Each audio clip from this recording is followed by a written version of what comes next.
నమస్తే, welcome to SR6 news. Hanamkonda జిల్లా భూమదేవరపల్లి మండలం కొత్తకొండ గ్రామంలోని ప్రసిద్ధిగాంచిన కొత్తకొండ ఆలయంలోని భద్రకాళి సమేత వీరభద్ర స్వామిని దర్శించుకుని మొక్కులను చెల్లించుకున్న తెలంగాణ శాసన మండలి సభ్యులు ప్రొఫెసర్ కోదండరాం.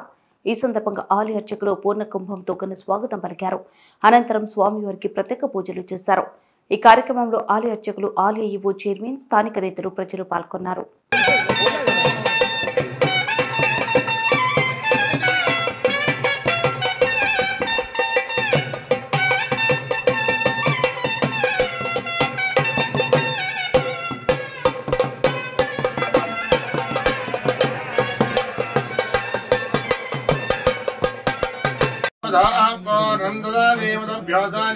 एकदा ब्राह्मण भारती एकदैव यजमानाय आगस्तेजो तदादिनर्य प्रजा मे गोपाय मृत्वाय धीमहि. ఉన్న లోపం ఏంటంటే వాళ్ళు ఎంట్రీలు చేసేటప్పుడు తప్పులు జరిగాయి. ఆ తప్పులు జరిగిన వాటిని సరిచేయటానికి అందులో అవకాశం ఇవ్వాలి. ఇప్పుడు పేద ప్రజలు రకరకాల కారణాల చేత సాదాబైనామా కింద భూములు కొన్నారు. వాటి రక్షణకు, వాళ్ళ హక్కుల రక్షణకు ఎటువంటి అవకాశము లేదు. ఒక్క మాటలో చెప్పాలంటే పేద ప్రజల భూమి హక్కుల రక్షణ కోసం ధరణిలో ఒక మార్గం అనేది లేదు.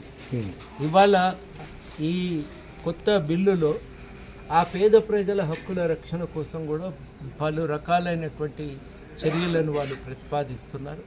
అది చాలా ఒక మంచి ఆలోచన. కాబట్టి వస్తున్నటువంటి బిల్లు చాలా వరకు బాగుంది. మేము ఇంకా ఏమన్నా సూచనలు ఉంటే అవి కూడా ప్రభుత్వంకు, అధికారులకు, ఆ బిల్లును రూపకల్పన చేసిన పెద్దలకు కూడా చెప్పి ఆ మార్పులతో దాంట్లో సాధించడానికి మా వంతు ప్రయత్నం చేస్తామని కూడా ప్రతి విషయం మీద కూడా మేము అధ్యయనం చేస్తున్నాం. మా వంతు సూచనలను కూడా మేము ప్రభుత్వానికి అందజేయడానికి ప్రయత్నం చేస్తున్నాం. ఇది మేము పెట్టుకున్నటువంటి ఒక ముఖ్యమైనటువంటి కార్యక్రమం. ఈ కొత్త బిల్లు మీద కూడా తప్పకుండా సూచనలు మావి ప్రభుత్వానికి అందజేస్తాం. మంచి ప్రయత్నాలు జరుగుతున్నప్పుడు ఆహ్వానిస్తాం, దానికి మద్దతు ఇస్తాం. అది ఇంకింత బలోపేతం చేయడానికి మేము చర్యలు కూడా తీసుకుంటాం.